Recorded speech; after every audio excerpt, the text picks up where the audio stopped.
Hello সবাইকে, আশা করি সবাই খুব ভালো আছেন। আমার নতুন একটি ভিডিওতে সবাইকে ওয়েলকাম। তো আজকের বানাচ্ছি কাতলা মাছ, একদম পাকা কাতলা মাছের পিসগুলো জাস্ট দেখুন কালারটা, আর পেটির যে অংশে তেলটা থাকে, উফ, মানে দেখেই লোভ লাগছে আর কি।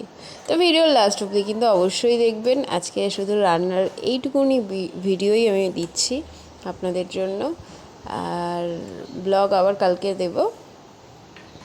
তো ভালো করে নুন হলুদ আমি মাখিয়ে নিয়েছি ধুয়ে নেওয়ার পর। এবারে কড়াইতে তেল দিয়ে ভালো করে ভেজে নেব মাছটা। ভিডিওটি শ্যুট করা হয়েছে 3-4 আগের, সেদিন বৃষ্টি হচ্ছিল। আর এই বৃষ্টিতে আমার ছেলে পাশের বাড়ি যাচ্ছে, একবার সাইকেল চালাচ্ছে, এই করে বেরিয়ে বৃষ্টি বেশ ভালো করে মাছগুলোকে লাল লাল করে ভেজে নিয়ে তারপরে মশলা দিয়ে রয়েছে ভালো করে সেই সুযোগে বাড়িতে সাথে আলু এগুলি করে বেড়ানো। আমাদের এখানে রুই কাতলা ভাবাই যায় না।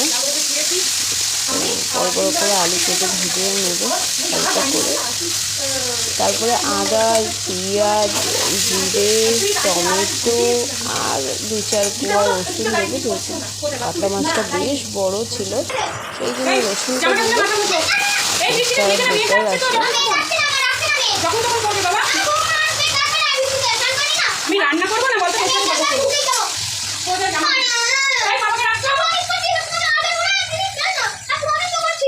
প্রমিস করতে হবে এই চলে ঘরে আজকে স্কুলে পাঠিয়ে এত বৃষ্টি হবে, মেঘ রাখবে, আর এই কাণ্ড চলছে। বেরিয়ে গেছে ঘর থেকে, বেরিয়ে পাশে বাড়ি গেছিলো, পাশের বাড়ি থেকে বৃষ্টিতে ভিজে এখন ঘরে এসে, এখন ওই বৃষ্টিতে ভিজে হয়নি, আরও ভিজতে হবে। এখন এই গরম খুলতে আছে,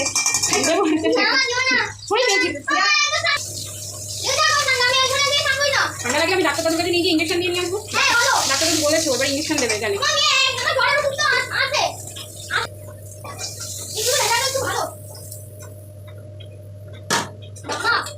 দাঁড়া ফেলে কর।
তো ভালো করে কষিয়ে নেওয়ার পর জল দিয়ে ঢাকা দিয়ে দেবো যতক্ষণ না আলু সেদ্ধ হচ্ছে। তারপর মাছগুলো ঝোলে দিয়ে নামিয়ে নিলেই রেডি হয়ে যাবে খাওয়ার জন্য। তো কেমন লাগলো ভিডিওটি অবশ্যই কিন্তু কমেন্ট বক্সে জানাবেন। ওকে, থ্যাংক ইউ ফর ওয়াচিং। ভালো থাকবেন সবাই।